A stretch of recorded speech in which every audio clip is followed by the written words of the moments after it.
Good morning, students. It is our fourth video on relation and function. Yesterday we discussed that types of relation: reflexive or swatulya relation, reflexive relation. For each A belongs to A, if AA belongs to R, then it is called a reflexive relation. Then symmetric relation, कि if AB belongs to R, for any AB belongs to A, if AB belongs to R means if A is related to B with the condition R, then it's also implies कि BA belongs to R. अगर ऐसा है कि AB R को belong करता है तो BA भी R को belong करेगा. अगर ऐसी condition को satisfy करता है then it is called a symmetric relations. Anti-symmetric relation, anti symmetric relation मतलब जो सिमेट्रिक ना हो. एंटी सिमेट्रिक यानी जो सिमेट्रिक ना हो, मतलब कि अगर ये दिया हुआ है कि ए बी आर को बिलोंग करता है और बी ए भी आर को बिलोंग करता है तो ये सिमेट्रिक का कंडीशन है. लेकिन एंटी सिमेट्रिक में ये तभी पॉसिबल होगा जब A is equal to B हो. अगर A is equal to B नहीं है तो ये कंडीशन सेटिस्फाई नहीं होगी. It is called the anti symmetric relation. और लास्ट में पढ़ा था ट्रांजिटिव रिलेशन या संक्रामक संबंध कि if for any A B C, A B belongs to R and B C belongs to R, मतलब ए जो है वो बी से रिलेटेड है आर के थ्रू और बी सी से रिलेटेड है आर के ही थ्रू, तो ए सी भी रिलेटेड होगा आर से, ए बी सी से रिलेटेड होगा अंडर द रिलेशन आर. हमने कुछ एग्जाम्पल्स लिए थे कि अगर L1 L2 L3 3 लाइन्स लिया तो अगर L1 L2 के पैरेलल है तो L2 L3 के पैरेलल है तो L1 भी L3 के पैरेलल होगा. इस तरह के रिलेशंस को हम ट्रांजिटिव रिलेशंस कहते हैं. अब हम इसके आगे पढ़ेंगे आज. The fifth one that is identity relations. Identity relations इसे हम हिंदी में कहते हैं तत्समक संबंध.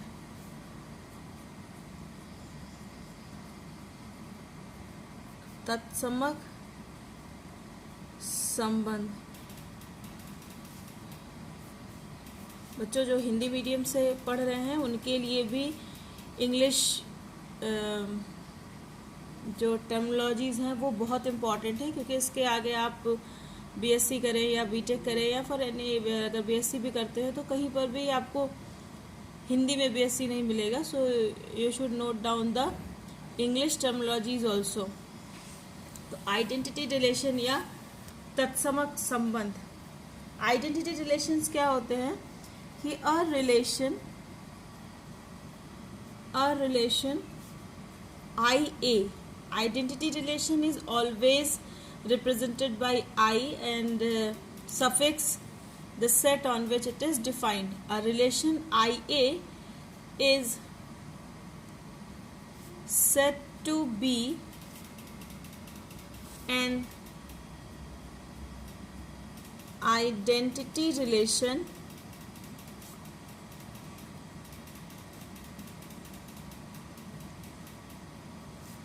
on set A if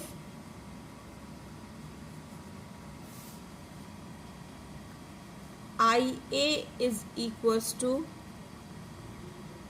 AA belongs to where A belongs to A.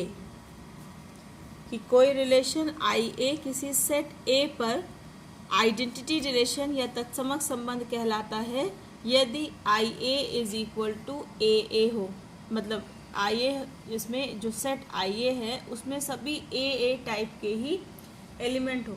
अब यहाँ पर बच्चों इसे आप रिफ्लेक्सिव के साथ, the first one that was reflexive में भी यही था कि ए बिलोंग्स टू आर और यहाँ पर भी यही है कि ए बिलोंग्स टू आई ए. क्या डिफरेंस है? Basic difference. You should note the basic difference between identity relation and reflexive relation. when onwards we discussed about the reflexive element. I said you that कि for each A, for reflexive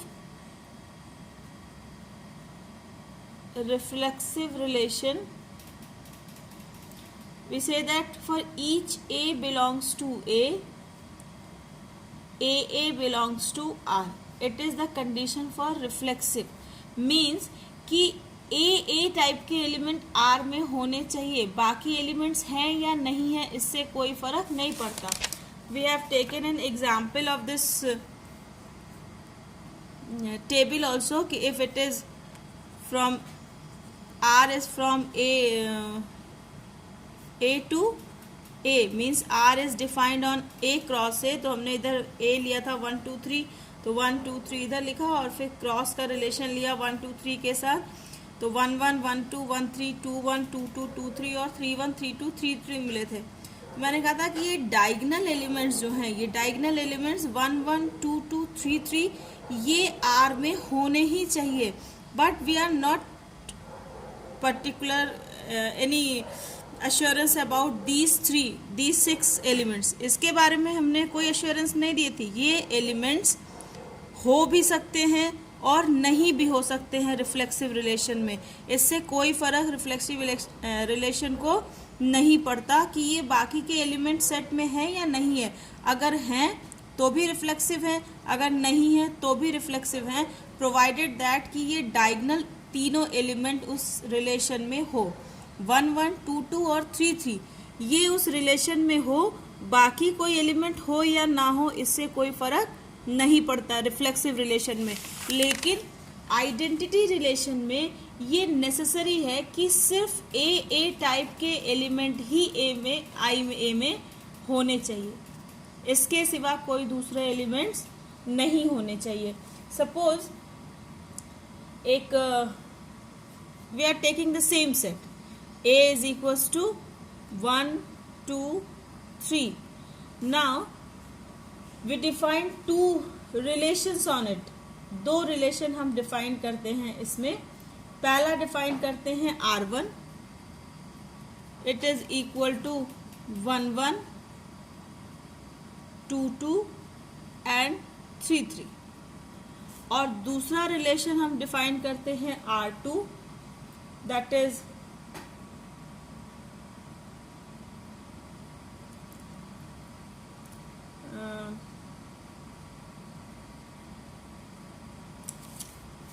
suppose it is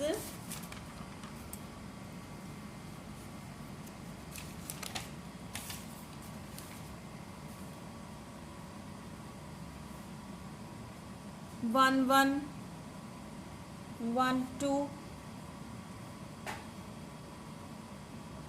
2 2 2 3 3 3 and 1 3. 1 1 1 2 2 2 2 3 3 3 and 1 3. These two relations are defined on the same set 1A. Same set A 1 2 3. R1 is 1 1 2 2 and 3 3 and R2 is 1 1 1 2 2 2 2 3 3 3 and 1 3. Now R1 is an identity relation. R1 is identity relation on A. Identity relation on A. But R2 is not identity. R2 is reflexive relation. Reflexive relation on A. क्यों? क्योंकि इसमें R2 में 1 1 2 2 3 3 है, लेकिन साथ ही में 1 2 2 2 2 3 1 3 भी elements है ना. 1 2 2 3 1 3 ये एलिमेंट्स भी हैं. तो ये रिफ्लेक्सिव है लेकिन ये आइडेंटिटी नहीं है. लेकिन R1 में क्या है, सिर्फ 1 1 है, सिर्फ 2 2 है और सिर्फ 3 3 है. तो ये आइडेंटिटी रिलेशन है। इसमें इसके सिवा ए टाइप के सिवा कोई दूसरा एलिमेंट नहीं है। इसीलिए हम कहते हैं कि जो आइडेंटिटी रिलेशन है वो रिफ्लेक्सिव रिलेशन होता है, क्योंकि ये रिफ्लेक्सिव रिलेशन के भी कंडीशन को फुलफिल कर रहा है। For each A is there in R1, so every identity element on a non-empty set A is always a reflexive relation, but the reverse may or may not be true. Reverse need not to be true every time. हर एक identity relation किसी non empty set A पर एक reflexive relation होता है, लेकिन ये जरूरी नहीं है कि हर एक रिफ्लेक्सिव रिलेशन एक आइडेंटिटी रिलेशन ही हो। So I hope you understand the basic difference between identity relation and reflexive relation. Reflexive relation में ए टाइप के एलिमेंट के सिवा भी एलिमेंट हो सकते हैं, लेकिन आइडेंटिटी में सिर्फ और सिर्फ ए टाइप के ही एलिमेंट होंगे। तो it is identity relation. It means every identity relation is a reflexive relation, but it is not necessary that every reflexive relation is an identity relation. Then two more definitions. Empty relation. Empty relation. Empty relation क्या होता है? Empty relation means a relation which has no element. If no element, if empty relation R or phi, empty relation is defined by phi. Phi is an empty relation on set A if no elements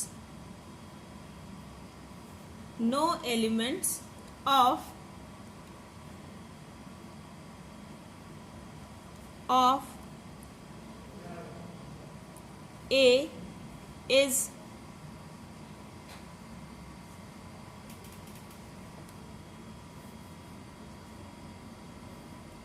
related to, no element of A is related to A to any element of A under given condition.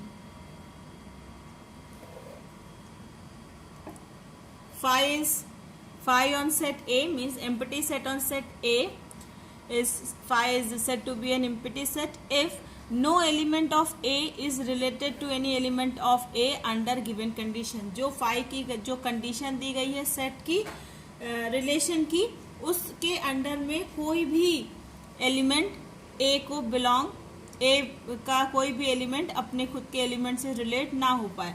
Suppose A is a set of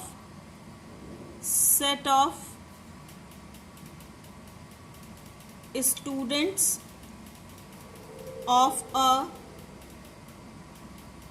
girls college. Now we defined a set R, a relation R on A such that R is equal to set of all xy such that x is brother of y. हमने एक set लिया, set of students of a girls college, और एक relation R हमने define किया set A पर कि R is the pair of all students X Y such that x is brother of y, x y का brother है. तो obviously when the set is of students of a girls college, ना, students of a girls college, it means there is no boy. जब girls college है तो वहां पर कोई भी लड़का नहीं होगा, तो अगर कोई भी लड़का नहीं है तो how it is possible that X is brother of Y, X Y का भाई है. Y may or may not be a girl but X is necessarily not a girl. Y लड़की हो सकती है, नहीं भी हो सकती है, लेकिन एक्स तो जरूरी लड़का होगा because X is brother of Y. तो इट मीन्स कि no X is related to Y, कोई भी एक्स वाई से रिलेटेड ऐसा संबंध हमें आर का नहीं मिलेगा. Then R is called a empty set. R is called a empty set. And you know that empty set is the subset of every set. So phi is also subset of A cross A. What it mean? It mean phi is a valid relation. Phi जो है वो एक valid relation है क्योंकि phi या empty set किसी भी set का subset होता है. तो it means phi is also a subset of A cross A, but phi has no elements at all. Therefore, it is called a empty relation. So identity relation, then empty relation. One more is universal relation. Universal relation. What is universal relation? If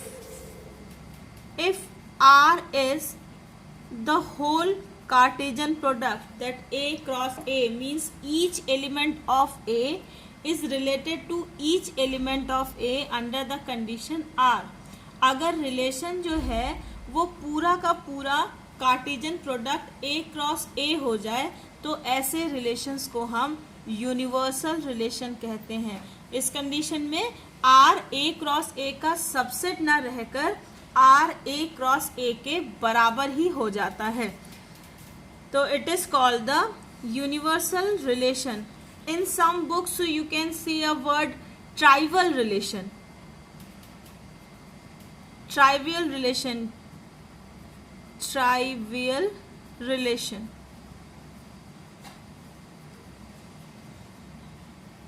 Trivial relation is nothing but the representation for both empty relation and universal relation. That is, both empty relation and universal relation are sometimes called trivial relation. Both empty relation and universal relation are referred as trivial relation in some of the books. It may be there in your reference book also, so need not to worry that what is a trivial relation. Both the empty relation and universal relation are sometimes called the trivial relations. Representation of relation, another representation you can see in some books. Relation is written as A R B. A R B means, it means A related to B. A related to B under condition R. ARB means कि A, the element A related to element B under condition R. जो condition R दी गई है, जो relation R दिया गया है, उसके under में A B को रिलेट करता है, A B से रिलेटेड है. In some book it is the representation for the relation A R B. Instead of ordered pair form it is written as A R B. It means A related to B. तो again need not to be confused. कोई confusion की जरूरत नहीं है. आप A B belongs to R भी लिख सकते हैं, और अगर कुछ बुक में ए आर बी दिया है तो इसका भी सेम मतलब है कि A related to B under the given condition R. अगर ये रिलेशन एलिमेंट्स में ना देकर ऑर्डर्ड पेयर्स में दिया हो, suppose two ordered pairs A B and C D related under R, तो इसको लिखते हैं कि ordered pair A B R C D. It means ordered pair AB related to the ordered pair CD under the condition R. So it is all about, I think, all about the types of relation.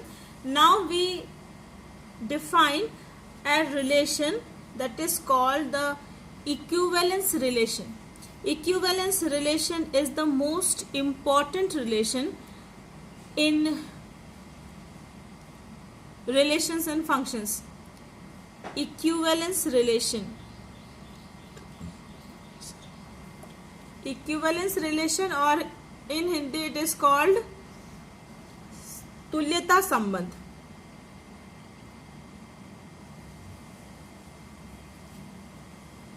Equivalence relation और हिंदी में से कहते हैं तुल्यता संबंध.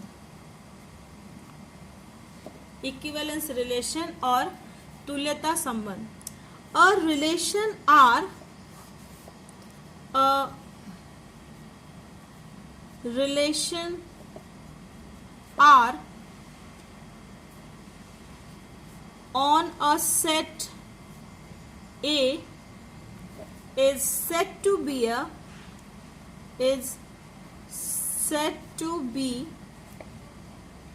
an equivalence relation. Equivalence relation if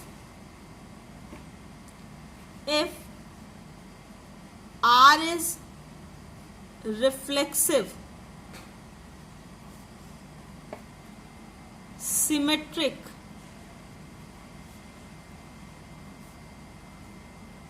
and transitive. A relation R on a set A is said to be an equivalence relation if R is reflexive, R is symmetric and R is transitive. अगर कोई relation किसी set R पर इस तरह defined है कि वो reflexive भी है, सिमेट्रिक भी है और at the same time transitive भी है. मतलब for each A belongs to A belongs to R. If AB belongs to A, it implies BA also belongs to R. AB belongs to R implies that BA also belongs to R. And if AB belongs to R and BC belongs to R implies that AC also belongs to R.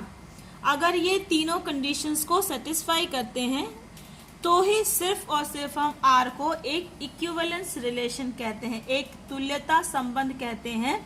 अगर वो स्वतुल्य हो, सममित संबंध हो और संक्रमक संबंध हो. अगर ये तीनों कंडीशंस को सेटिस्फाई करता है तो ऐसे रिलेशन को हम इक्विवेलेंस रिलेशन कहते हैं. तो let us check with an example कि is it possible that our relation is reflexive, symmetric and same time it is a transitive relation on a given set. Let for example take T, a set T which is a set of all triangles in a plane. Set of all triangles on a plane. एक plane में जितने भी triangles हैं उन सभी triangles का एक set है T. Now define a relation R on T. A relation R is defined from T to T.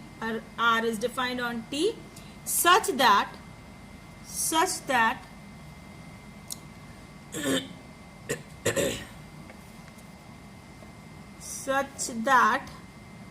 R is equal to set of all pair of triangles T1 and T2 such that T1 is congruent to T2. T1 is congruent to T2. R एक relation है set T पर कि किसी भी दो triangles T1 T2 के लिए R में क्या कंडीशन है कि T1 is congruent to T2। अब हम चेक करते हैं कि क्या, सबसे पहले चेक करते हैं कि whether this relation is reflexive और नॉट। The first reflexive, we will check that whether this is a reflexive relation or not. So suppose two triangles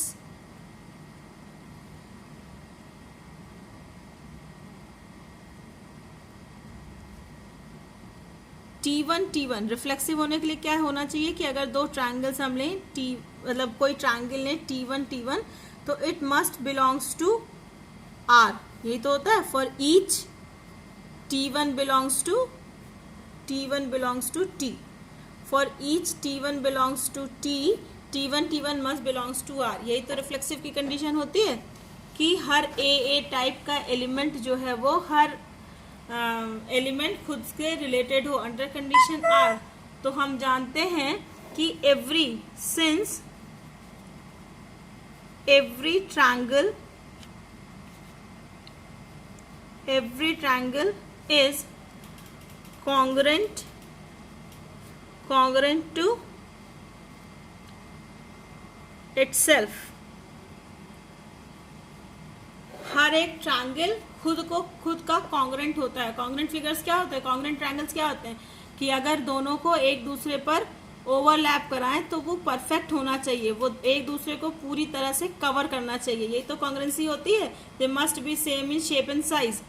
तो हर ट्रायंगल खुद का कॉन्ग्रेंट होता है, हर triangle, every triangle is congruent to itself. Therefore for each T1 belongs to T implies that T1 belongs to R, कि हर एक T1 के लिए, हर एक ट्रायंगल के लिए जो T में है वो T1 R को बिलोंग्स करेगा। Therefore R is reflexive. Now check whether it is symmetric or not. Symmetric, ये सिमेट्रिक है या नहीं अब चेक करेंगे। तो फॉर क्या होता है सिमेट्रिक का कंडीशन कि if two triangles if T2 belongs to R, it implies that T1 also belongs to R। It is the condition of symmetric. तो सपोज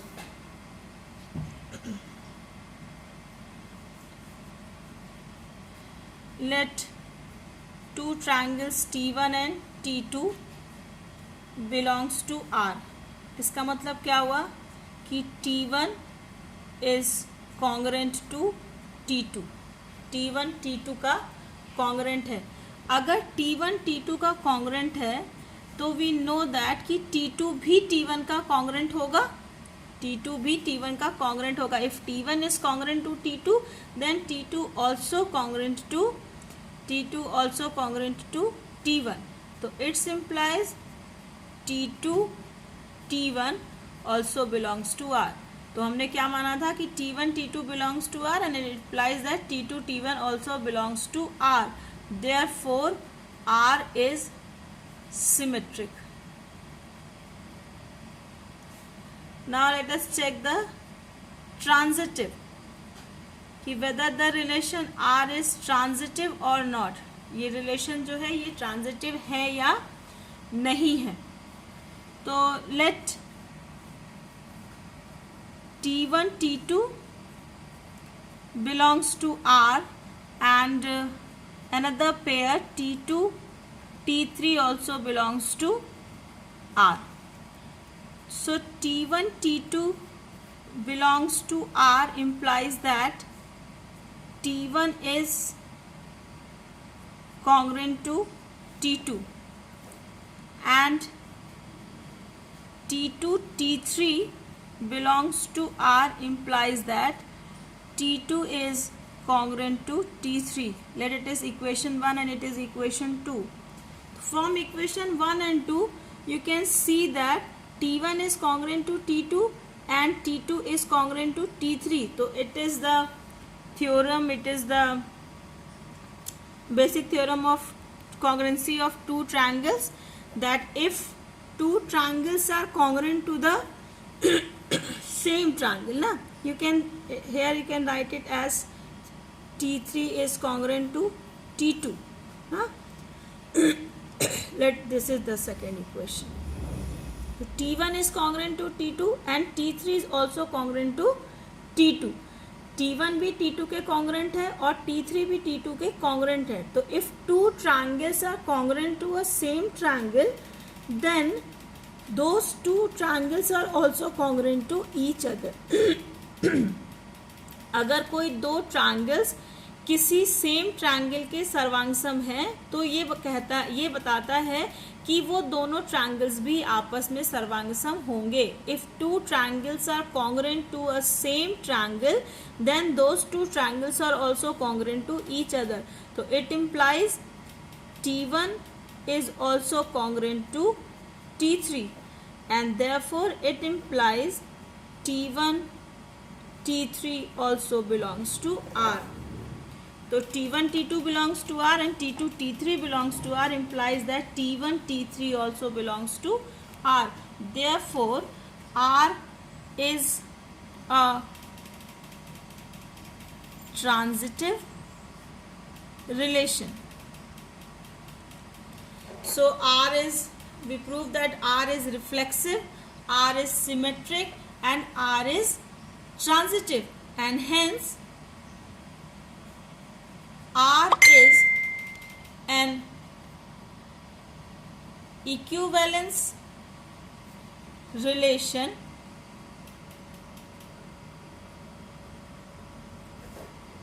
on T. इसलिए R T पर एक एक तुल्यता संबंध होगा, एक इक्विवेलेंस रिलेशन होगा. Tomorrow we will discuss more question, we will take more question on equivalence relation. हम कुछ और questions, कुछ और examples लेके देखेंगे कि equivalence relation कैसे prove करते हैं, कैसे किसी सेट को, किसी रिलेशन को हम रिफ्लेक्सिव, सिमेट्रिक और ट्रांजिटिव प्रूव करते हैं, और फिर उसके अगर वो तीनों सेटिस्फाई करता है तो वो इक्विवेलेंस रिलेशन होता है. Till that it is all for today. Again I said you that keep on practising, it will help you in your coming board exams. So stay at home, stay safe and keep on studying. Thank you.